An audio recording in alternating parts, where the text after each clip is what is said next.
Just over 20 years ago, a woman phoned into the BBC and said there was a hurricane on the way. Michael Fish became famous for telling her and the public that he could assure us there wasn't. I was living then where I'd always lived, in the New Forest near Bewley. I'd lost a job in Knightsbridge in the middle of the summer, a job I had zero application for in PR. I still don't know why I applied for or got it, but it only lasted 4 months. They lost a major contract, so last in, first out.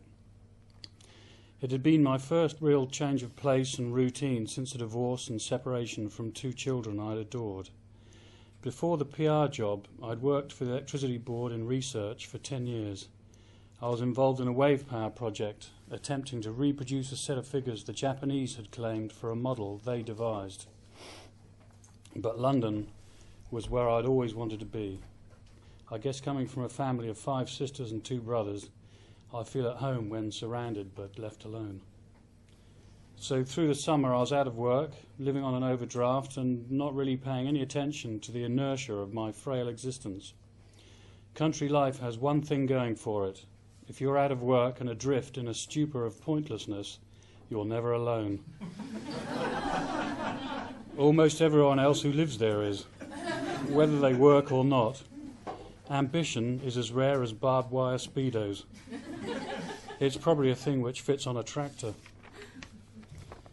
Well, I had a compadre in idleness, and as Dr. Johnson tells us, if ye be idle, be ye not solitary, and if ye be solitary, be ye not idle. My associate had also lost his job. He'd been the Saudi oil minister, Sheikh Yamani's private pilot. Richard's house was bigger than mine. He had 3 cars and plenty of toys, and there was a river at the bottom of his garden. Dick, as he was obviously called, had means, and therefore options, a very attractive element to most, and at that time I mistook that element for charisma. I would drive over to Dick's most mornings through a rich, green, sunlit umbrella of trees and empty roads. Cattle and ponies at the verges with heavy-lidded eyes showed no interest in me. What we did mostly was kind of tidy up.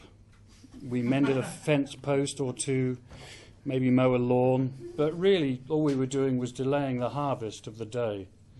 Firstly, we would check the previous day's gathering that had been gently and precisely arrayed for drying near the Aga. The next job would be to test the results. For this, we needed 5 cigarette papers and a wedge of cardboard.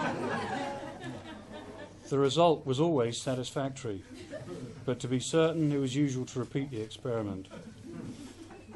By now, it would be lunchtime or mid-afternoon, and some other reprobates would appear. A few stewardesses, a couple of other pilots, and maybe Dick's girlfriend, Ellie. Ellie was a fiery ballerina who no longer danced and whose father was a 747 captain with Cathay Pacific. There was Adrian, the fair-haired, good-looking doctor. He and Dick had hung together in Saudi when Adrian was employed as a company medic on some obscene salary for applying a plaster or 2 once or twice a week. The crowd would swell and head down to the river's edge where the day's harvest would begin. It's only necessary to pick the heads of the cannabis plants, as the leaves have very little potency. And this community activity held our interest for an hour or so before someone would suggest a ride into town for ice cream, a row down the river, or load up a rifle or 2 and have some fun shooting at things, either cans on a log or little things with fur on them which moved. I've never really been the type to arrange and plan my life. What enters and sticks is usually what is before me that I can touch and feel.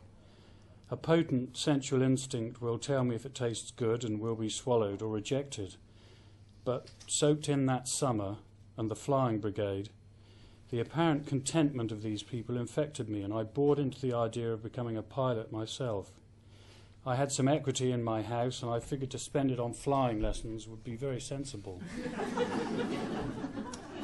What I really thought was that it would be a blast learning to fly, get a commercial license, then I could island hop in the Caribbean flying props, while I learned how to write and found a beautiful woman who would always surprise me, who only owned 1 dress and made elaborate jewellery, who wrote tearful poetry in French and caught her own lobsters and lived in a house on the beach.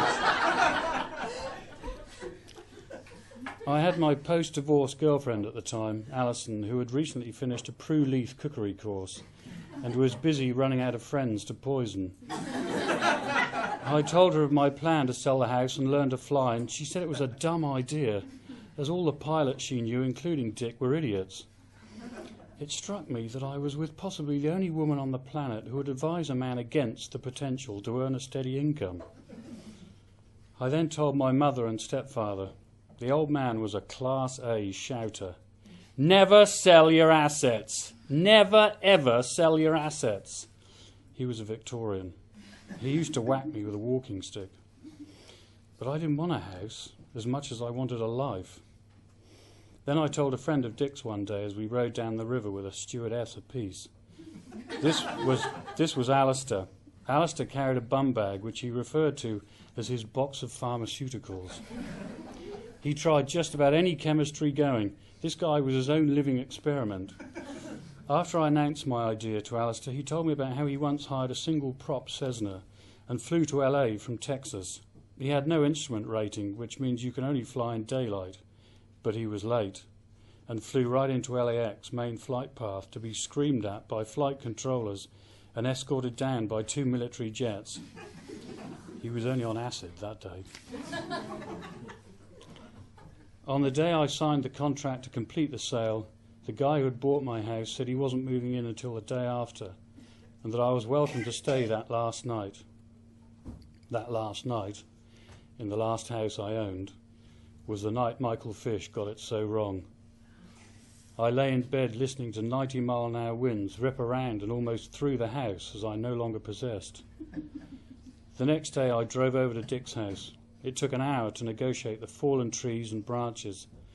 The forest had been ripped apart. I said my goodbyes and took off that night, holding an envelope from my 6-year-old son. Inside was 6 cents and a scribbled note in pencil, which said, "Dear Dad, this is money for America. Even when you are dead, though that will be a long time yet, I will remember you."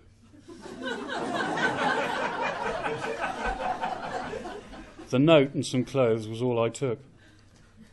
Arriving in Florida, I left my bags in the room I was to stay and walked to the shoreline, sat at the water's edge, and looking out over a vast ocean to Europe, I let go with some mighty sobbing.